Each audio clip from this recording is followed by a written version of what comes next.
pray for us.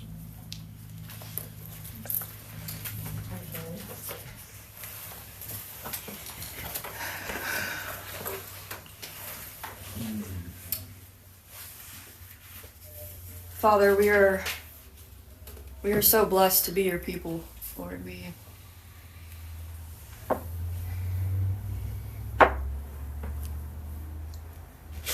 Lord, may we be your true sons and continue to live out your way and your purpose and not turn side to side, but keep going forward, Lord, towards you and in a higher way. Lord, be who we were meant to be from the very beginning.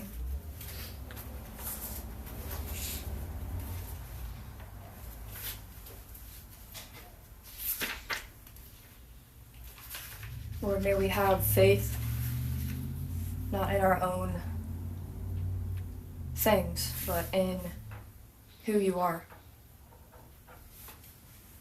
What your purpose is, Lord, and what your will is now.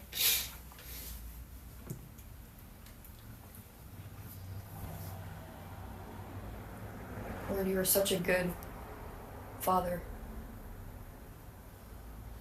You never desert us. You are always there, waiting for our hearts.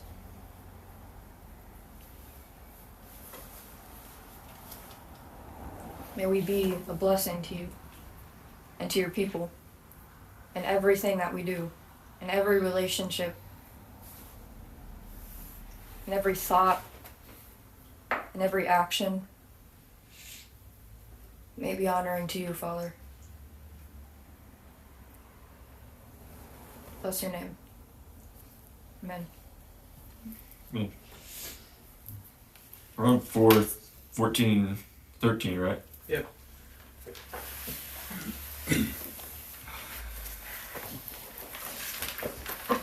Okay.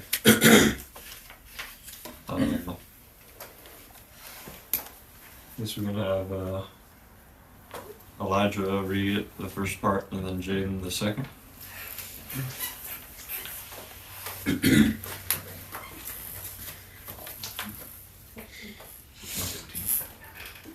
The master asked Gong Jia about Gong Shu Wenzi, saying, "Is it really true that your master did not speak, did not laugh, and did not take?" Gong Jia answered, "Whoever told you that was exaggerating. My master only spoke when the time was right. And so people never grew impatient listening to him. He only laughed when he was genuinely full of joy. And so people never tired of hearing him laugh. He only took what was rightfully his. And so people never resented his taking of things." Master said, "Was he really that good?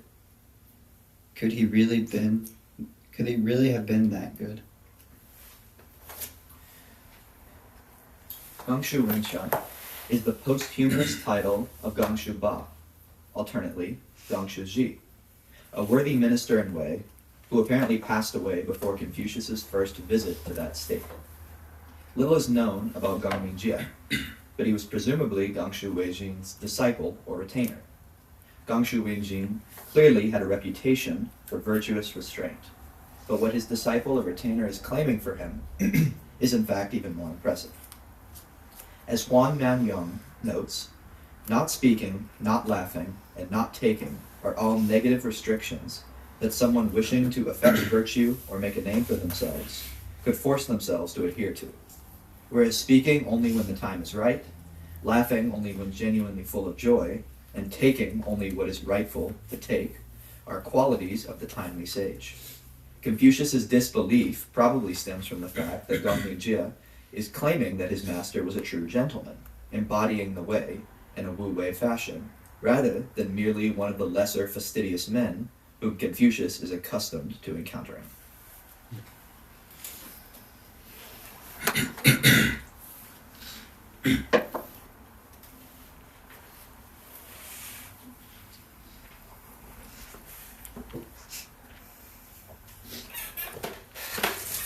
Key word here, I think, is timeliness. Is what I first thought of when I like to read the Analects, and then, of course, by the time we get to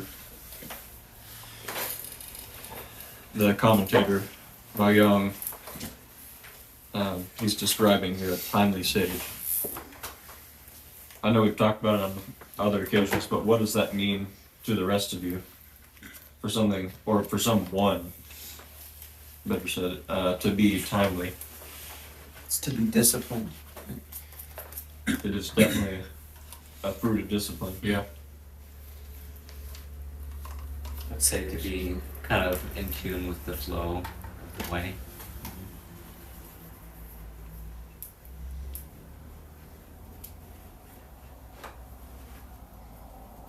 Yeah, that's a good description too.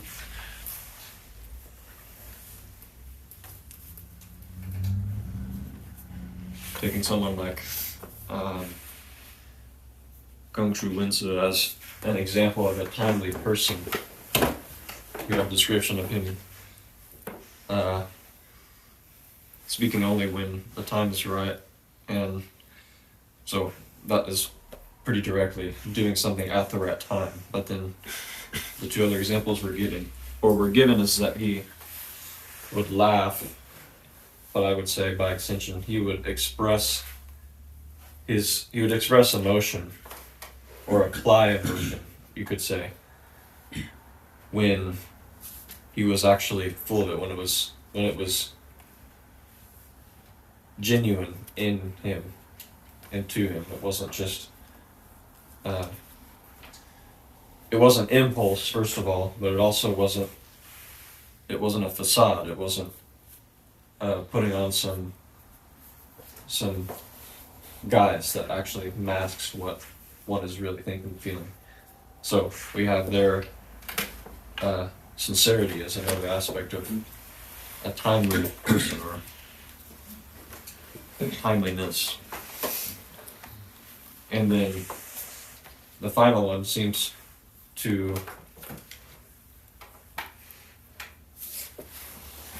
it seems to describe not just his approach towards or interaction with external things, but I think even applies more to the people he knew and related to, when they're speaking of only taking what was rightfully his. So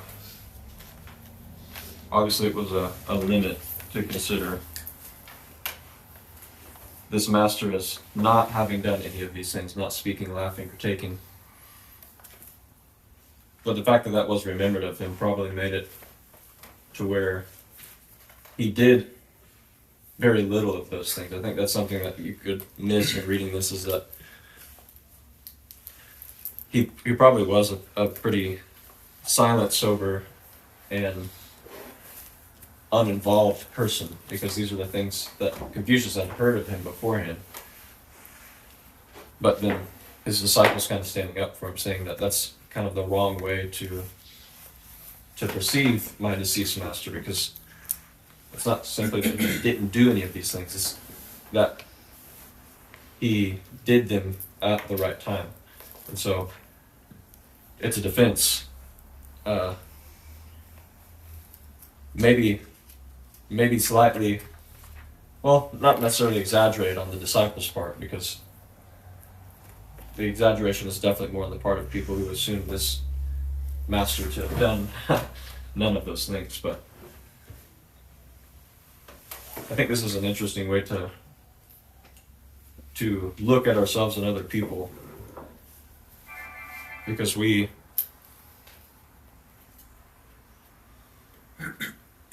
I think it's important actually to start with yourself when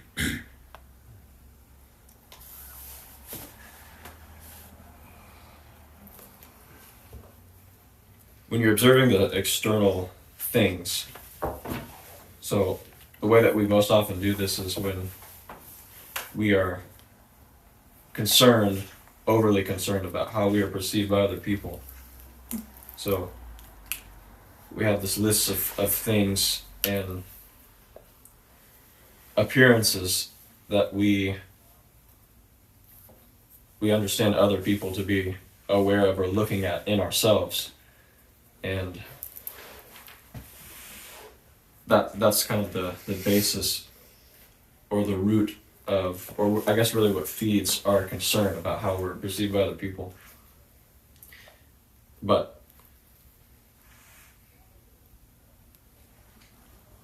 that can go many different directions from that point, because then you could also say, well, people don't really know my true self, right?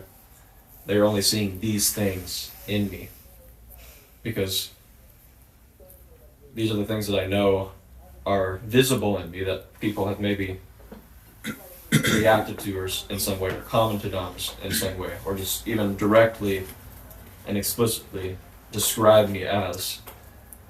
And for most people, especially young people, that's a source of anxiety and concern, because these are this is the kind of person, these are the sort of things that make up the person I'm perceived as.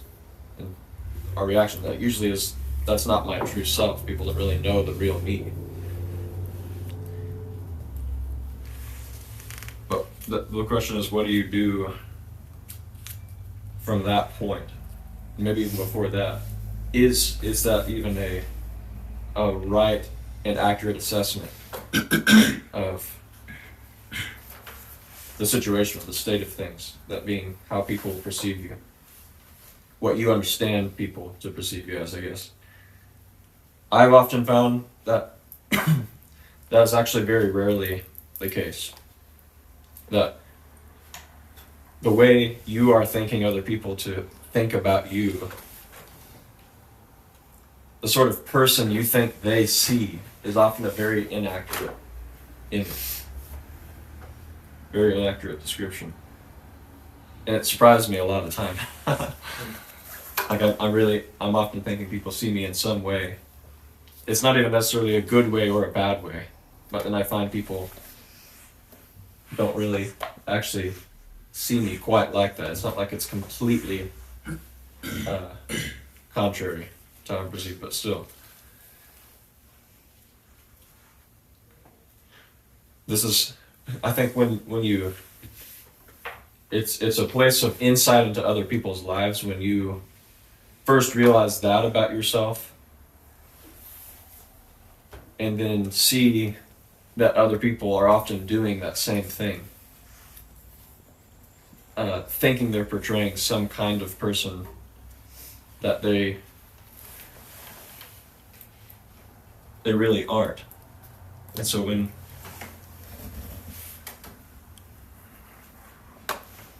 I guess when you're brought to be aware of this, I guess it's a kind of pitfall that is common enough for everybody, then you're working out that same principle of shu that is discussed on many different occasions in the Analects, in which you're putting yourself in another's place in order to better understand them, to sympathize with them. And in this case, it's not just having to do with coming alongside them in their joys or in their difficulties, but more so in the way that they are identifying themselves, I guess, the kind of identity that they're walking in. So that's actually the source of how they end up responding to joys and difficulties in life. So you're actually going to a much deeper place from this vantage point. I guess I could ask this phenomenon of forming some idea about yourself. Again, I'm not necessarily focusing on overly positive or overly negative ideas, but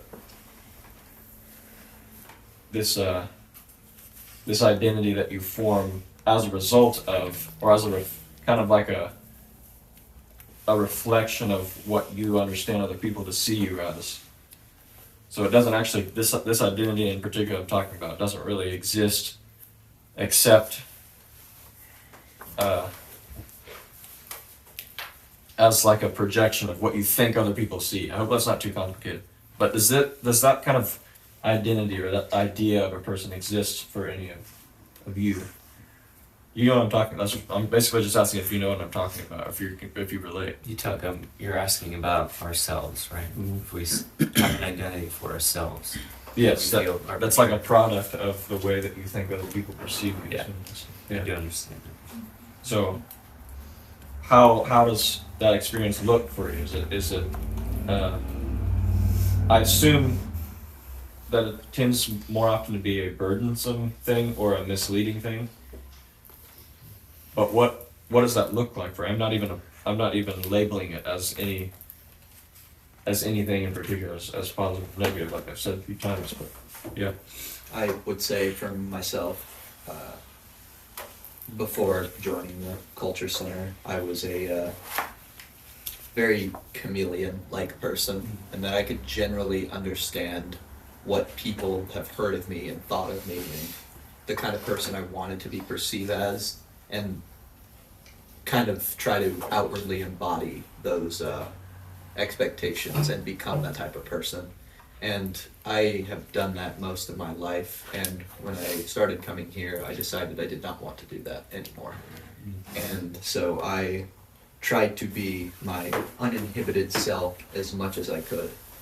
And something I realized actually is that when you do not practice any sort of restraint or reticence with your own self, people actually, funnily enough, don't even see that they get a different impression of you than you actually are.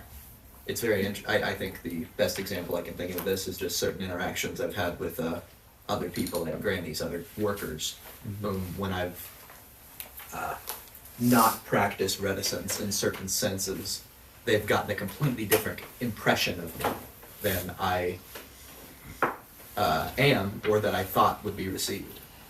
And so I'm actually beginning to learn that I would say one of the things I strive for most in this life, outside of living a life that's pleasing to the Lord, is to be known truly. And I'm recognizing that to have that truest level of vulnerability with others and that truest level of openness, there actually is a certain amount of reticence that you have to practice as a person. I think that when you lay out I think we've talked about it before, of like the necessity of like knowing what to share and with whom, but I think it even goes so far as controlling every impulse.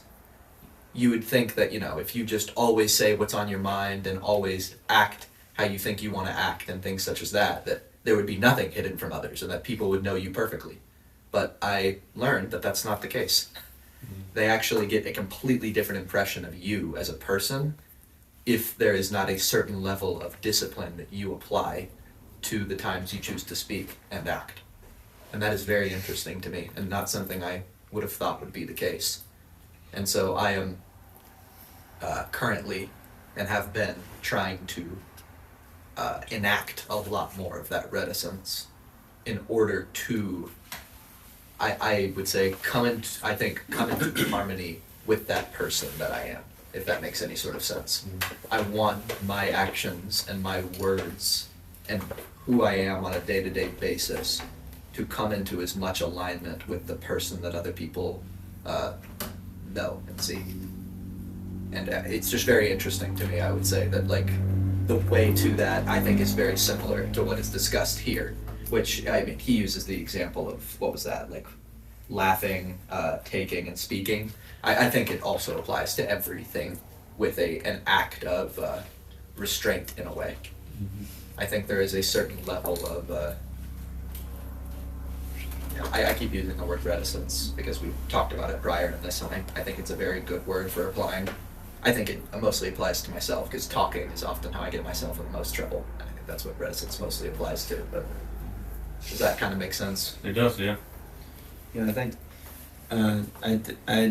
that's a question I haven't really thought about before myself, kind of this kind of way of thinking. But I think the way I've always thought about it is I don't think I ever commit to a way of thinking and act upon it because, or kind of just in myself, because I can think of a lot of times that I've been in like a good situation with somebody or maybe a bad one, and I try to like create in my mind how I'm going to act towards a person or certain people, and I like formulate that and I imagine it, but I never seem to follow through with it. It's because it's always different in like being with a person or something. Like I wouldn't, maybe I'd say like I can't help but just be like myself. And I think that can be a good thing a lot of times, but I mean it's kind of it makes it pretty hard to change the way I act, I think. Because there are times that, you know, I shouldn't follow through with that way I'm thinking. But there are also definitely times where I should try to actually change the way I act. So I definitely do at times live under that kind of identity of the way others think of me, but I don't, for me it seems like I never really followed through with it. But that's just kind of the way I feel about that. Like to comment on that just with Sure. someone who gets to interact with you. I know what you are talking about, I would say, and in my experience of interacting with you, I think I've noticed that exact thing you were talking about, where I think you can come into a situation wanting to be a certain way, and over the course of interaction, more of slip into your natural self. But I will say, over the past month, your natural way that you've been, I would say the familiarity of the way you've been interacting with us has seen I would say a pretty substantial shift. I would say bigger than any I have personally noticed in you since getting to know you better and joining here. And so I just wanted to share that bit of encouragement with you. Like, even the way we interact with one another, I would say most of the time we discuss pretty casual, normal things. But like, without even really trying to be super intentional about it, I mean, even you and I have had some pretty substantial conversations just naturally come about just by spending time with one another. And so I would just like to share that encouragement with you, is I think there is more change occurring there in that type of person you are that you might not even be aware of. And so I would just like to share that bit of Thank you, that's very encouraging. because I have definitely noticed that over the past couple of months, and it's been a great joy to me. Thank you for sharing that.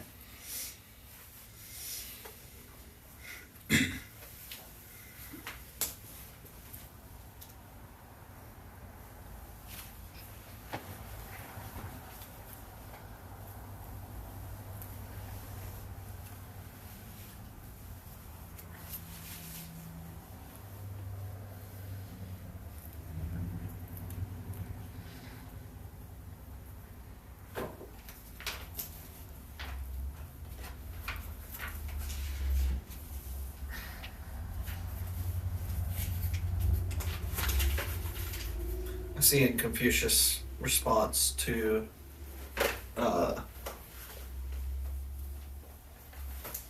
Jia about his master, you know, almost a desire to have wanted to know him. There was clearly something to be learned from him for someone who could live out in such a Wu-Wei fashion. Most of us really struggle with taking something that is either truth or truth in practice, and it's a very, very forced action and way of thinking, as opposed to something that we don't think about, which is obviously the Wu-Wei concept, do not do. And so it's not something that you're consciously aware of, it's something that's become a part of just what you are, not who you are. So many people want to be identified in this context. That would be a real honor to be identified as a gentleman. But clearly, by way of Confucius' response, there's a difference between identification as a gentleman, something you're trying to be, and being a gentleman, something you are. And, cultural influence and function is something that, because we've been in such a developmental stage to work out a culture that's very different than that which is observed among the many cultures of men,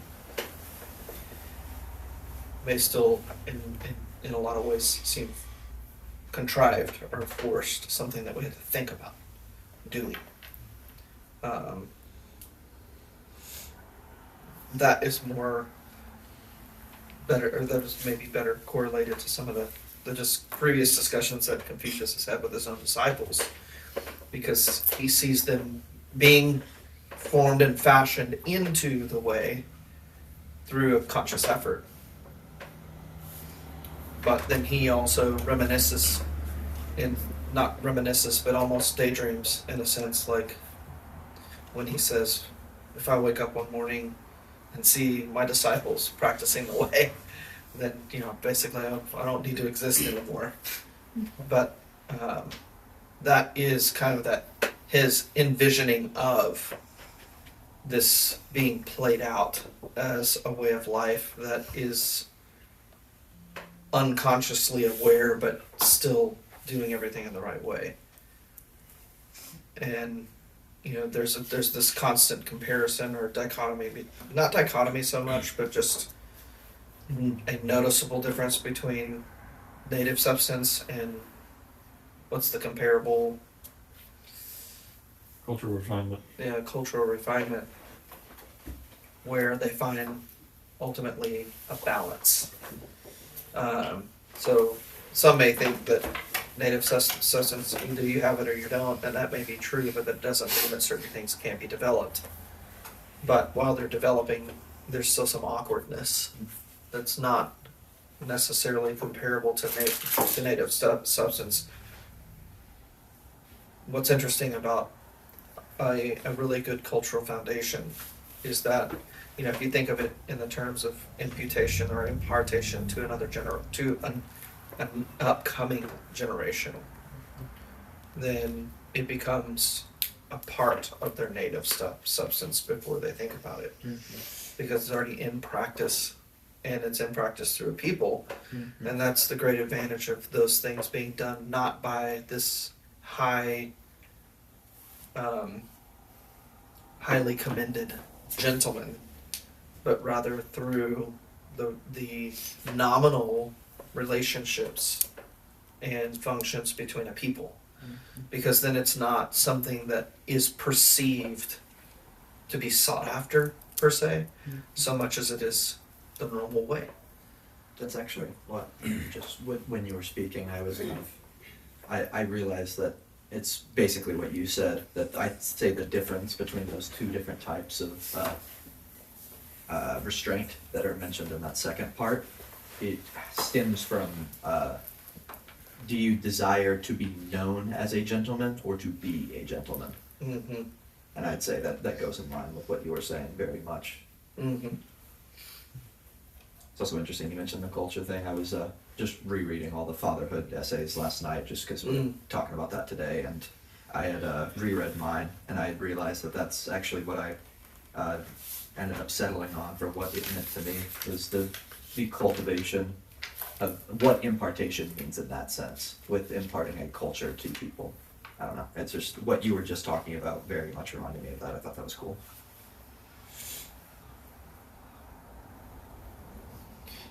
In the midst of practicing people, it's more of a highlighting of what is of value and why certain things are of value, because you know, you also don't want those things to be perpetuated to the continuing generations without an understanding of their value.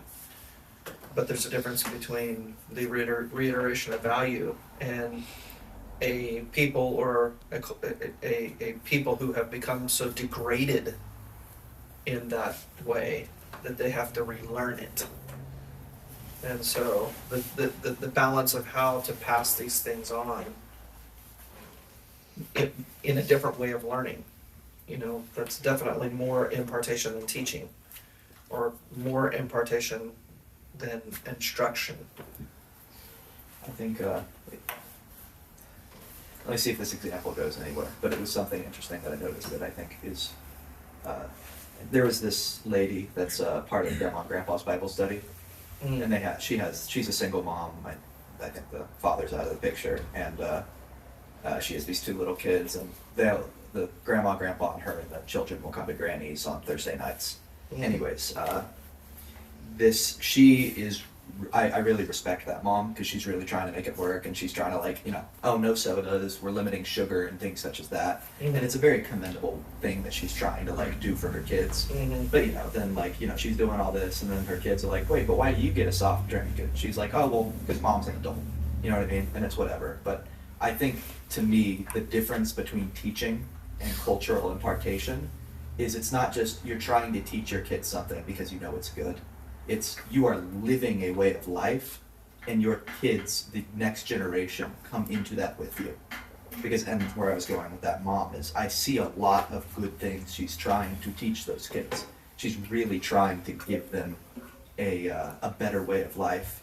But that way of life is not something she's living herself. And because of that, I don't think it's imparting in the right way. And that was just it's really random, but that was something I noticed that I found very interesting. When it comes to things that parents want for their children, you know, you can enact as much discipline on those kids and be as rigorous as you want, but if it's not something that you are living, those kids aren't going to receive that. I mean, I'd say my childhood is a great example of that. Our parents used to be very, very strict with us. But I would say it's only in the areas that I watched them live certain things that had any lasting impact on me.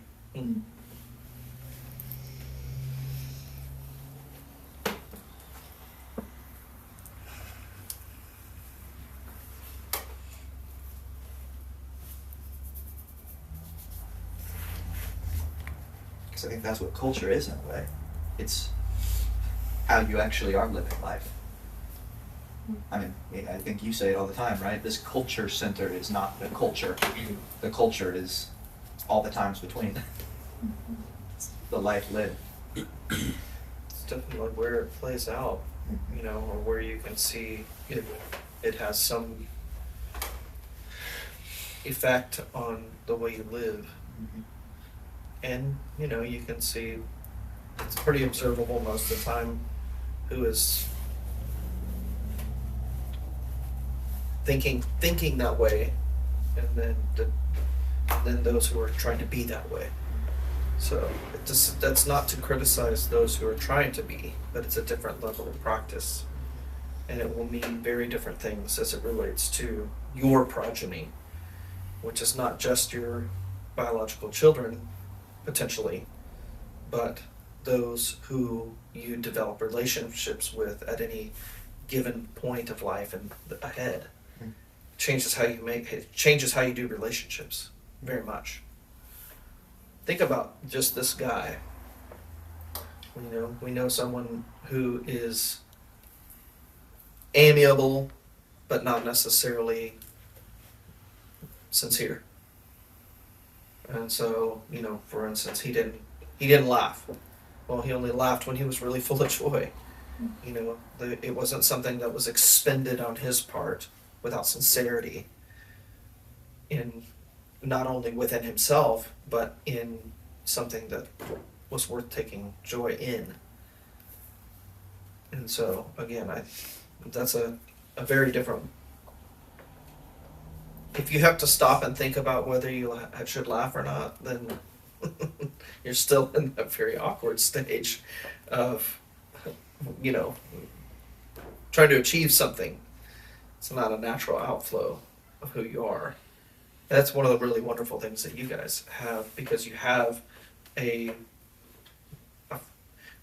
a community setting, family settings, and peer settings where those things can be developed without judgment and with a mutual goal of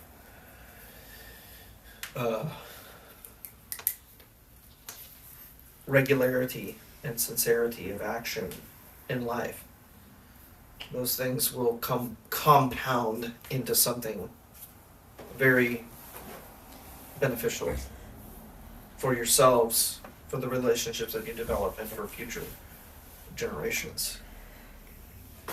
That is the essence and the nature of the governing rule of God's kingdom. It's supposed to perpetuate in that way. And therefore, and thereby, it will be a blessing to all people. It is a blessed way to live, and it is a blessing to others. So this type of inspiration that Confucius has potentially here with this other man was, I can almost, I'm not thinking it was so much disbelief, maybe I'm wrong about this, that he really lived that way, so much as there was a desire to know him.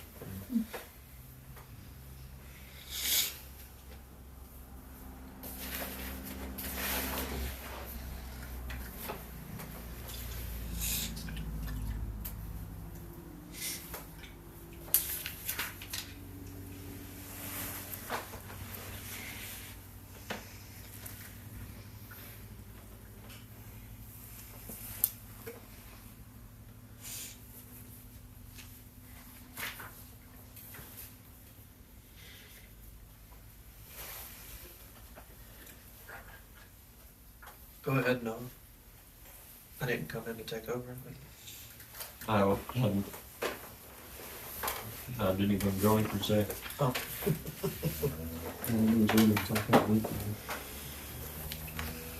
I thought you interrupted us. I just know I wasn't like saying something. No, it's us a query, and we were answering.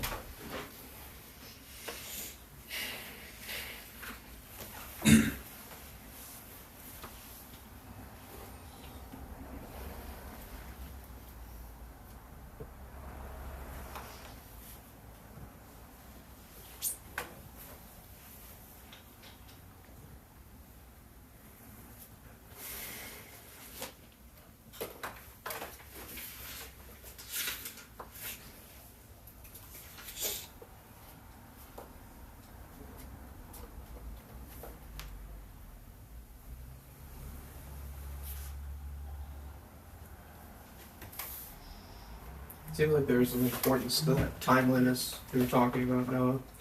Because I see it as like not speaking, not laughing, and not taking are all negative restrictions that someone wishing to affect virtue or make a name for themselves could force themselves to adhere to.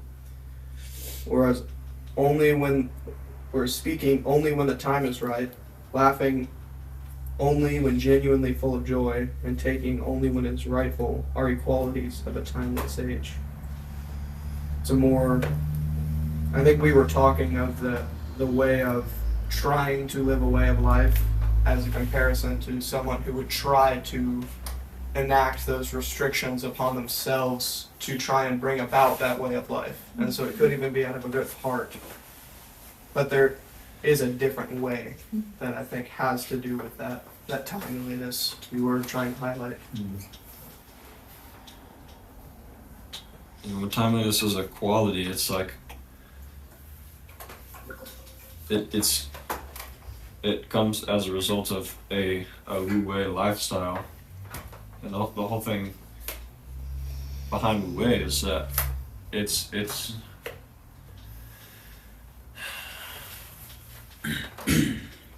it's doing the right things at the right time in an effortless way. It's not, as you're saying, it's not like applying some formula or abiding by some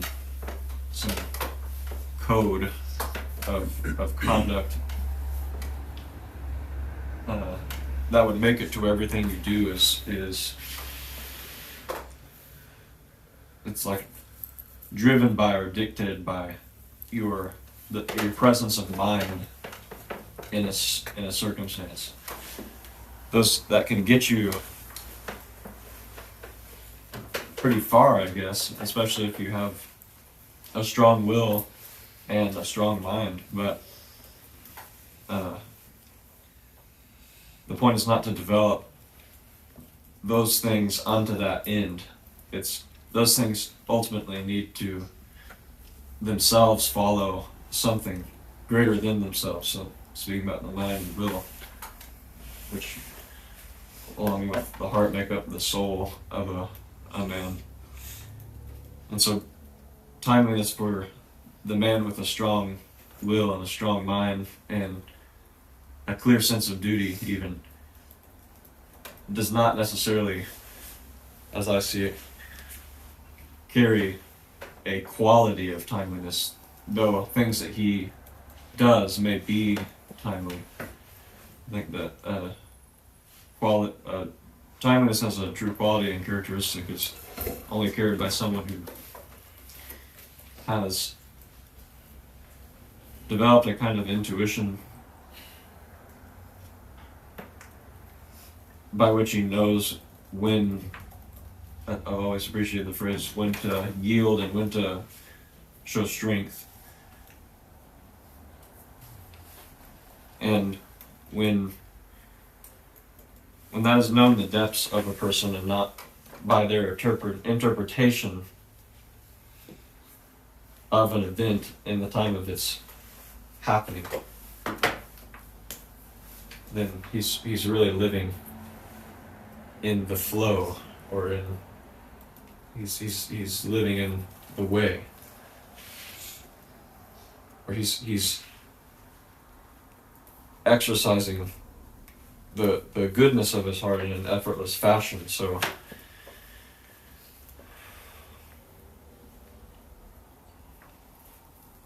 that's what it says at the very end of the comment here, with how the commentators see how Confucius was potentially seeing it. Confucius approaching the disciple thinking maybe this was just one of those more fastidious men. So to me that is referring to men with a strong will and a strong mind, and again that heightened sense of duty, who they can exercise some kind of lesser form of timeliness, but it's not a quality of themselves. But the way that the disciple described this man was one who did truly carry a quality of timeliness, because he lived in that. He lived in Wu-Wei. So the question that always comes up when you observe evidence of Wu-Wei, or you've seen the fruit of it in someone's life, is how did he get to that place? And how can I get to that place? I think that's where it always leads to, is I want to be able to live in that way. So how do you get there is the next line of questioning or inquiry. So based off of, I guess, what we've discussed in this very same topic numerous times, what do you think that path looks like? How do you get there?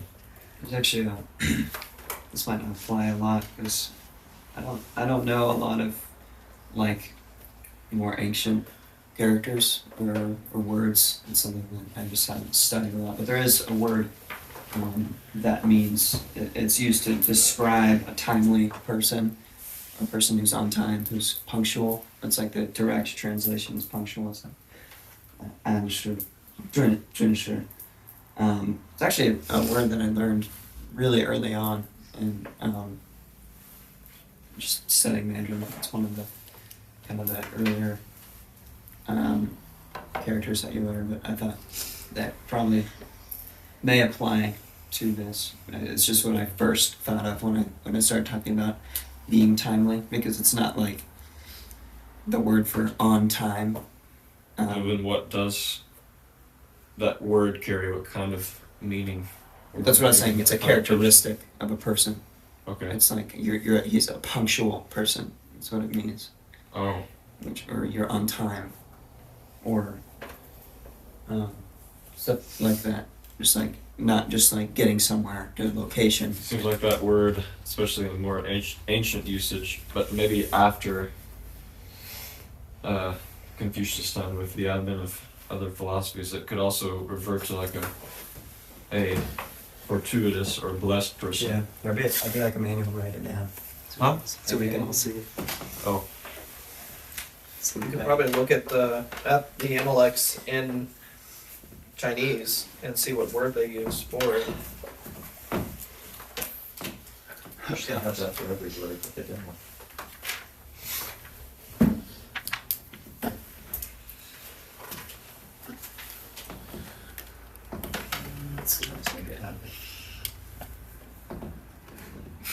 Time difference. Yeah.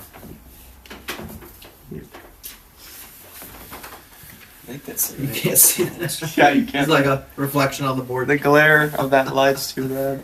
We can send No, you're it not over gonna be able here. to see it on that. You have to have a really big, thick marker. Do You it know how that's calligraphy style. Romanized? No. Wait, what do you mean? It would be like With like the alphabet. That's what he did right there. I can't see that. The glare is maybe too bad. oh yeah, it's CHUN dash Perfect. Well, I'll just zoom in on my camera. So I SH. can, this is my form of glasses. It's so Yeah, just type the Romanized into Okay, the there we translator. go. It's gonna be better than when I put there. I just wanted to do it. You should look at see if you can find a Mandarin version or Chinese version of this book and find 1413 and look up the word. Maybe.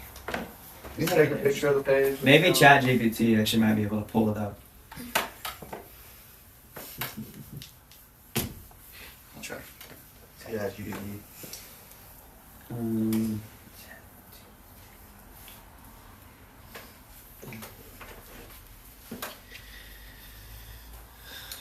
I think Elijah and Jaden were very close when they were just grabbing timeliness or arriving at timeliness. As Elijah mentioned discipline, and then Jaden was talking about reticence, which is a form of discipline.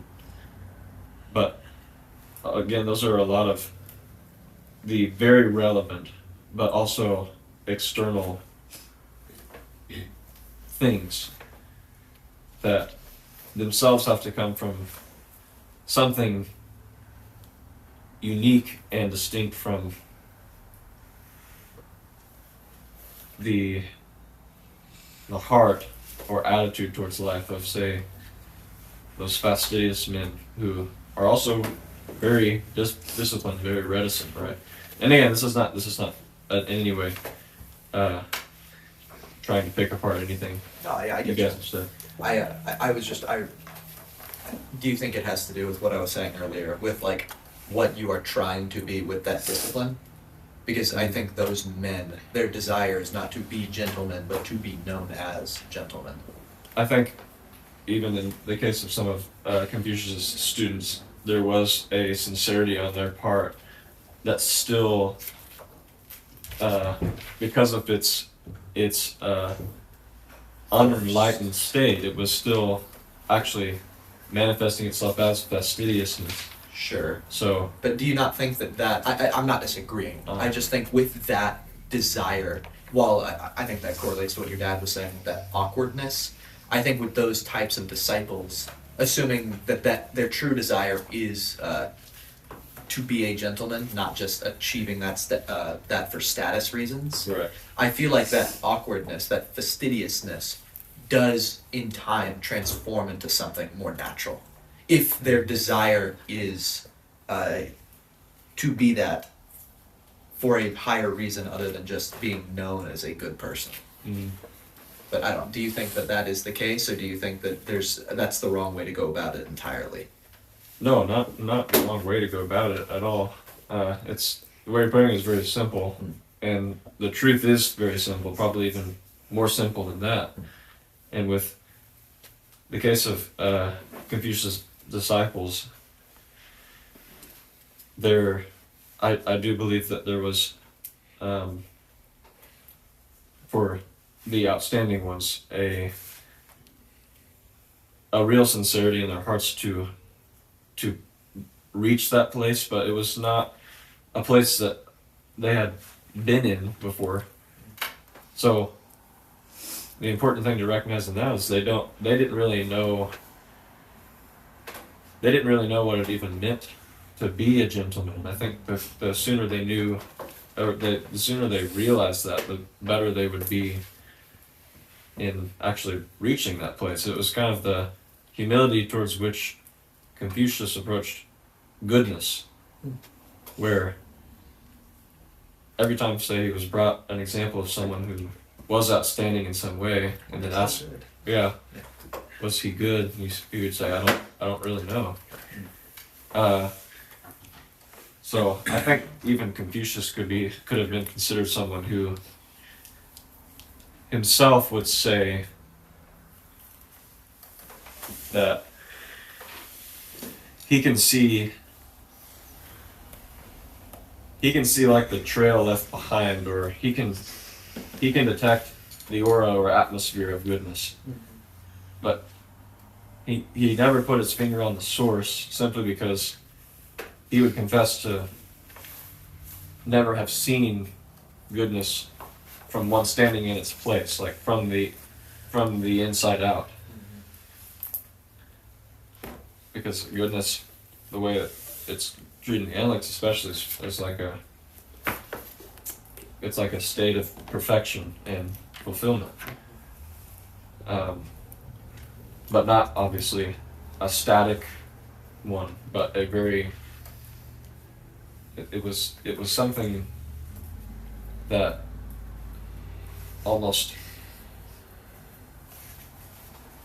it pulsated from a completely different and new dimension of thinking that a ritualist or a legalist couldn't understand, because it had to do, I mean, this word is not mentioned very much in the Analects, but it has to do with the spirit, has to do with a different realm. I So- was about to say that's an advantage that we have as sons in God's house, and the impartation and empowerment of the Spirit is that there is an enablement there that's beyond the human capacity, so long as we have learned to be led by it. So it gives us this great advantage that these guys never had. You know, that's it. One thing I was going to say is goodness is this state of perfection was perpetually elusive to them. It was always something that they, again, like Noah said, they couldn't see from the first place position. But for the Son, it's not unseen, but it's known that it's something else operating in you, through you, and over you. And so then, you're never settled with your own state or place of achievement in the pursuit of perfection, but rather you find peace in the perfection of Christ in you and what it is able to bring forward. And the fact that that is something that is mutually shared within the household of God is that much more powerful.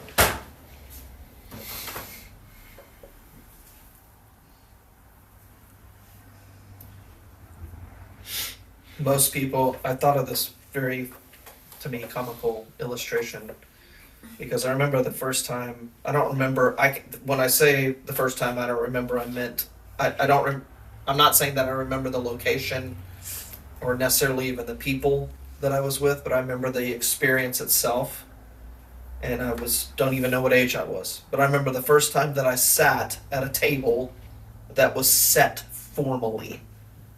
Okay? You guys know what I'm talking about? like a really high-end restaurant, and you go and there's a plate and there's double sets of forks and double sets of spoons and several glasses and they're all in front of you, and then like I remember sitting there and literally not knowing what to do, almost as if I had never eaten before. And so you learn like, oh, this is the salad fork and that's the soup spoon, and like when you finish your salad you set your fork in this way on the plate and that communicates to the wait staff that you're finished, and etc. There's like a million little rules, and you're supposed to sit down and you take out the napkin and you place it on your lap. And I remember another experience that I had was at a wedding, and it was a very formal occasion, and one of the wait staff, when they came to our table to bring certain things, took the napkin off the table and set it in my lap, and it was just this super awkward feeling.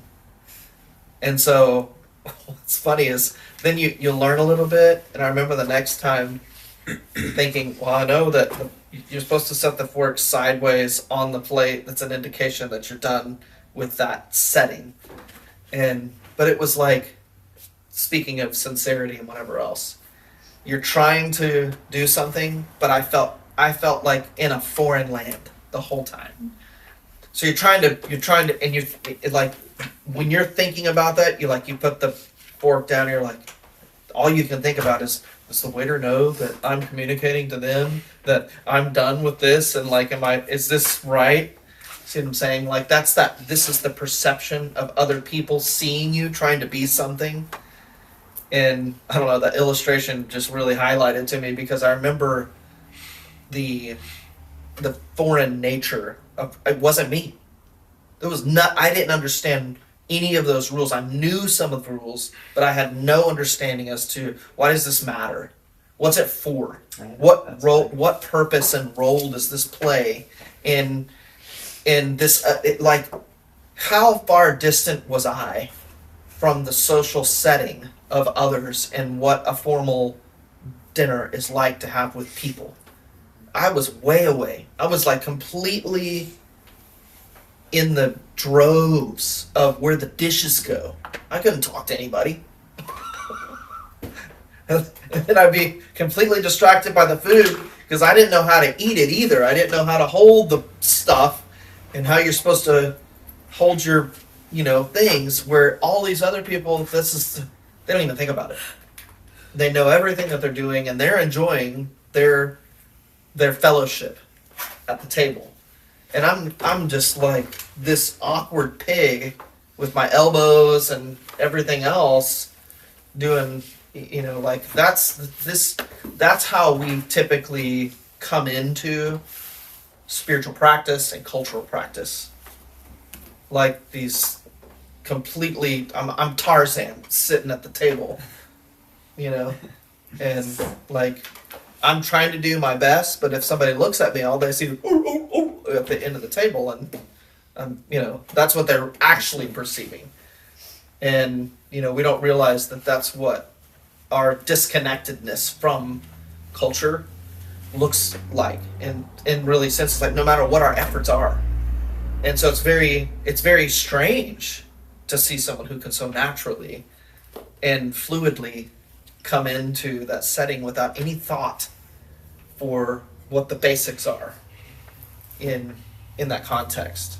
And that's actually, I think that was actually some of the, this is totally rabbit trail, but that was actually some of the, Lena, you can correct me if I'm wrong, but that was part of the basics of what cotillion was all about initially.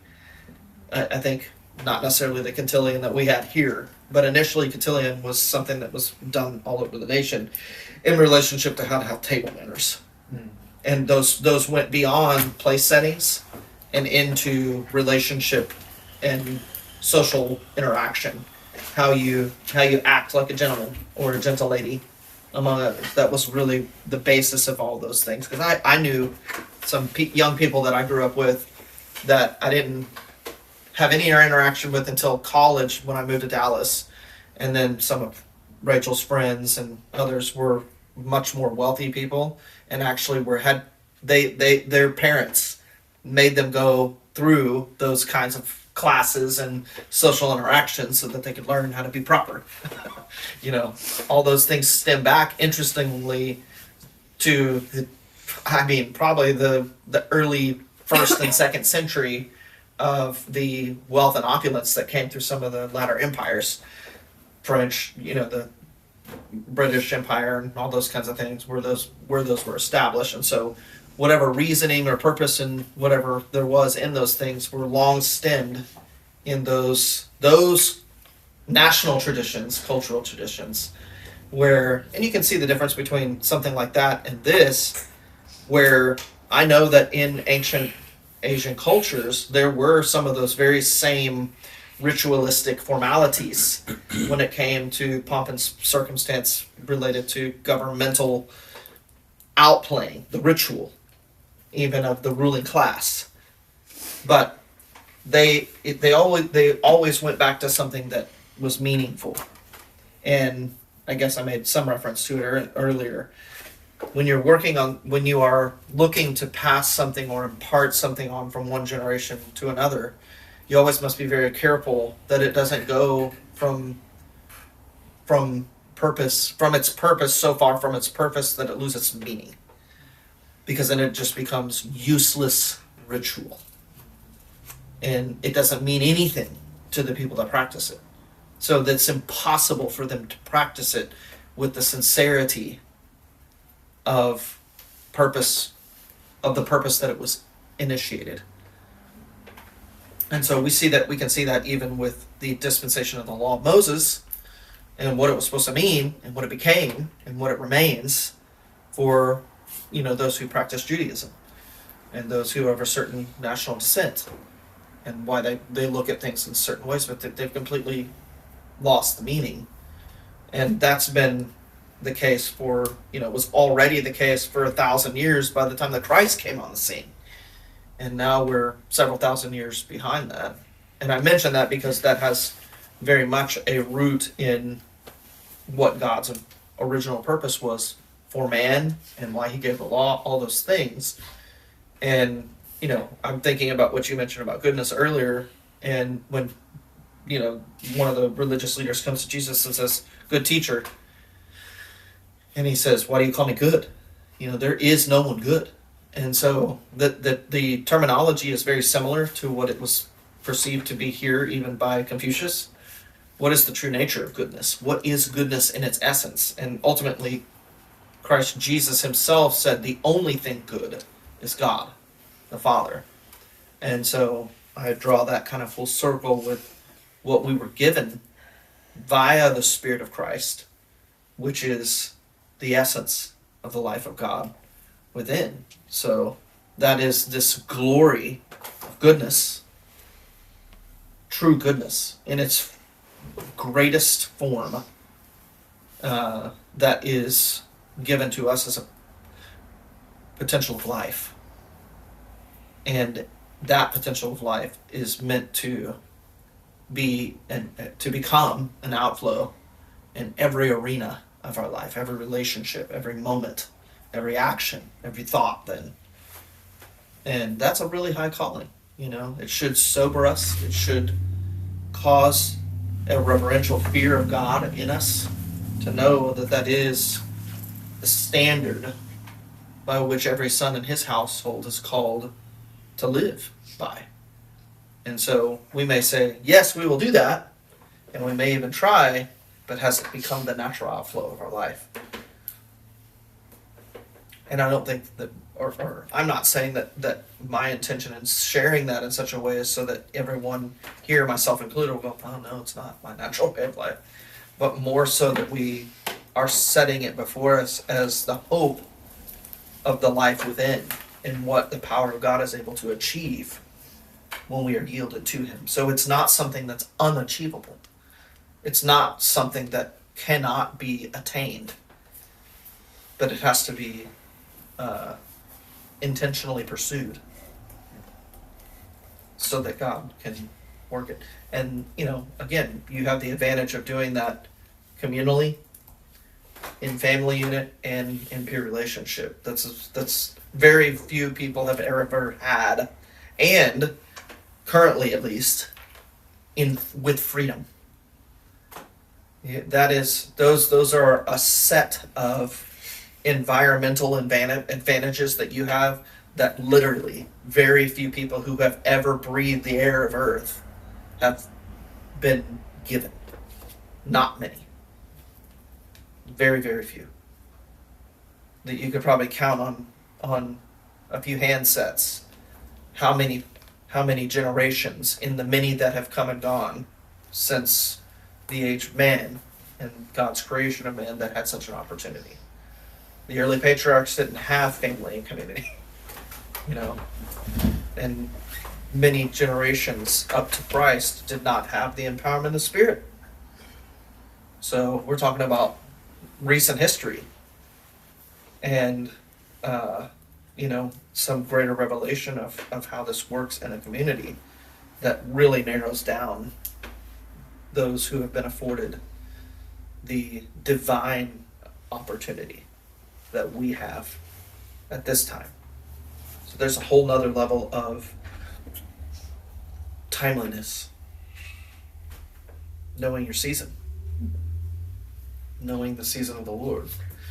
Because that season will, in another usage of the word, season the way you live and speak and think and what you do. And that seasoning will be translated into timeliness in this way in life. What is a matter of true joy? When is the appropriate time to speak and do? And do what?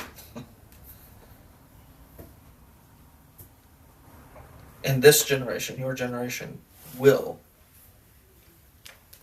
do those things in such a way that it's going to be like a bright light in the world. That light is already dawning.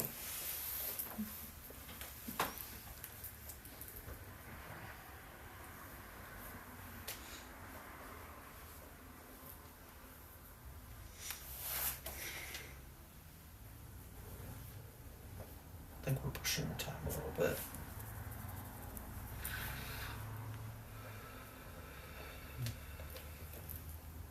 Somebody closes with prayer.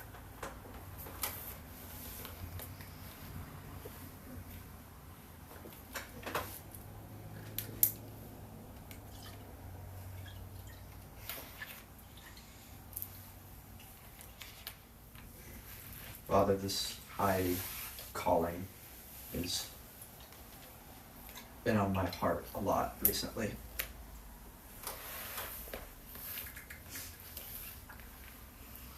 I think we're all aware of how glorious this purpose is and how beautiful it must be to your heart. But I think simultaneously we are all aware that that is quite the burden. And so, Father, my prayer is that this sun in our horizon would not be so blinding as that we feel discouraged. Not so far as though all we can focus on is the distance between us and it. Father, I pray that this burden would not be exactly that.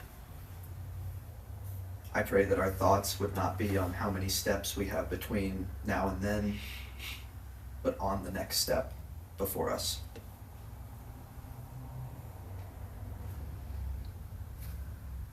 I pray that our thoughts and our prayers and our actions would be focused on each day and what you have allotted for that. And that through living each moment, each small thing, that your big purpose would come about.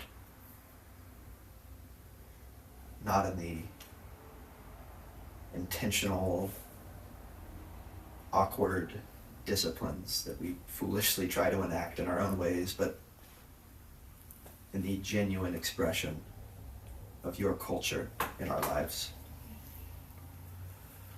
I pray, Father, that this burden would be one that we all bear for each other. and that through that it would become much lighter on each. Father, let your Son illuminate our path. Let us not be so blinded by its light. Amen. Amen.